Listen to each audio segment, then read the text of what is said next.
ምዕራፍ 23 ድሕርዚ ኢየሱስ ነቶም ህዝብን ንደቀ መዛሙርቱን ከምዚሉ ተዛረቦም መምህራን ሕግን ፈሪሳውያንን ኣብ መንበር ሙሴ ተቐሚጦም ኣለዉ ስለዚ ንሳቶም ዝብልኹም ኩሉ ግበሩን ሓልውን ግናኸ ይብሉ ደኣ እምበር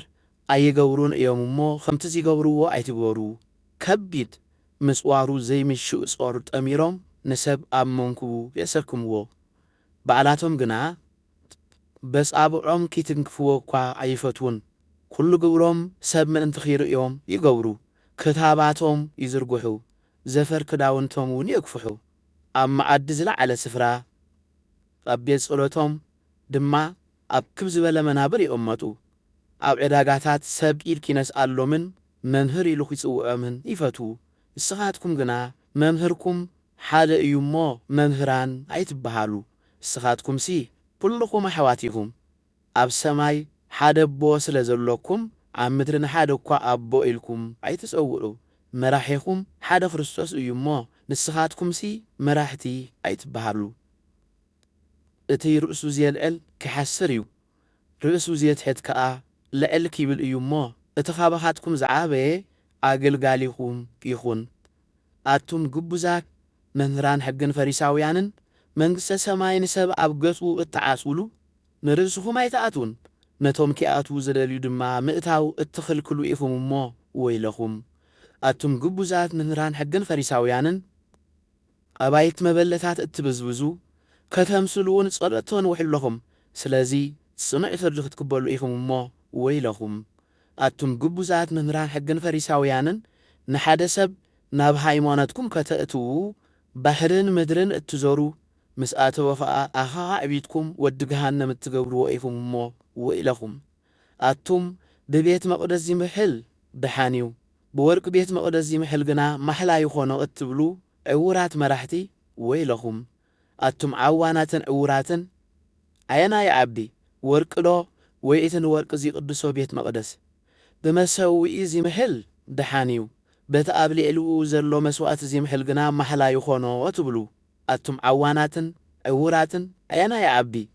መስዋዕቲ ዶ ወይ እቲ ንመስዋዕቲ ዝቕድሶ መሰዊኢ እምበዓርከ እቲ ብመሰዊኢ ይምሕል ብኡን ኣብ ልዕሊኡ ብዘሎ ኩሉ ይምሕል እቲ ብቤት መቕደስ ይምሕል ከዓ ብኡን በቲ ኣብኡ ዝነብርን ይምሕል እቲ ብሰማይ ይምሕል ድማ ብስፋን ኣምላኽን በቲ ኣብኡ ዝነብርን ይምሕል ኣቱም ግቡዛት መምህራን ሕግን ፈሪሳውያንን ካብ ጨና ኣዳም ካብ ሽላን ካብ ከሙን ዕሽር እተውፅኡ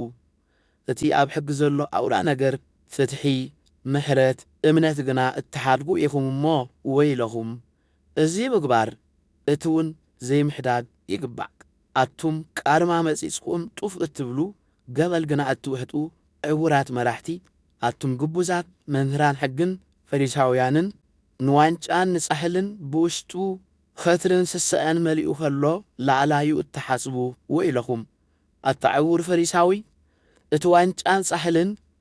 ላዕላዩ ጽሩይ ምእንቲ ኺኸውንሲ ቅድም ነቲ ውሽጡ ሕጸቦ ኣቱም ግቡዛት መምህራን ሕግን ፈሪሳውያንን ብወጻኢ ጽቡቕ ኮይኖም ዝረአዩ ውሽጦም ግና ኣዕጽምቲ ምዉታትን ሙሽሙሽ ነገርን ዝመልኡ ዝተለመጹ መቓብራት እትመስሉ ወይለኹም ከምኡ ድማ ንስኻትኩም ብላዕሊ ንሰብ ጻድቃን መሲልኩም ትረአዩ ውሽጥኹም ግና ግብዝናን ዓመፅን ዝመላእኩም ኢኹም ኣቱም ግቡዛት መምህራን ሕግን ፈሪሳውያንን ብዘበን ኣቦታትና ነርና እንተንኸውንሲ ኣብ ምፍሳስ ደም ነቢያት ኣይምትሓወስናን እናበልኩም መቓብር ነቢያት እትሃንጹ ሓወልቲ ጻድቃን እተጊጹ ወይለኹም እምበዓርከስ ደቂ ቀተልቲ ነቢያት ምዃንኩም ባዕላትኩም ትምስክሩ ኣለኹም ንስኻትኩም እውን መስፈር ኣቦታትኩም መልኡ ኣቱማትማን ውሉድ ኣፍዑት ከመይ ጌርኩም ካብቲ ፍርዲ ገሃነም ክትመልኩ ስለዚ እንሆ ነቢያትን ጠቢባንን መምህራን ሕግን እልእከልኩም ኣለኹ ንገሊኦም ክትቀትልዎምን ክትሰቕልዎምን ንገሊኦም ከዓ ኣብ ቤት ጸሎትኩም ክትገርፍዎምን ካብ ዓዲ ናብ ዓዲ እውን ክትሰብዎም ኢኹም እቲ ካብ ደም ኣቤል ጻድቕ ጀሚሩ ክሳዕ ደም እቲ ኣብ መንጎ ቤት መቕደስን መሰውእን ዘቐተልኩምዎ ዘካርያስ ወዲ በራክዩ ሕነቲ ኣብ ምድሪ ዝፈሰሰ ኩሉ ደም ጻድቕ ኣባኻትኩም ኪበጽሕ እዩ እዚ ኩሉ ነዚ ወለዶ እዚ ከምዚ ይበጽሖ ብሓቂ እብለኩም ኣለኹ ኢየሩሳሌም ኢየሩሳሌም ኣቲ ንነቢያት እትቐትሊ ነቶም ናባኺ ዝተላእኩ ብእምኒ እትቕጥቅጢ ደርሆ ንጨብኣዊታ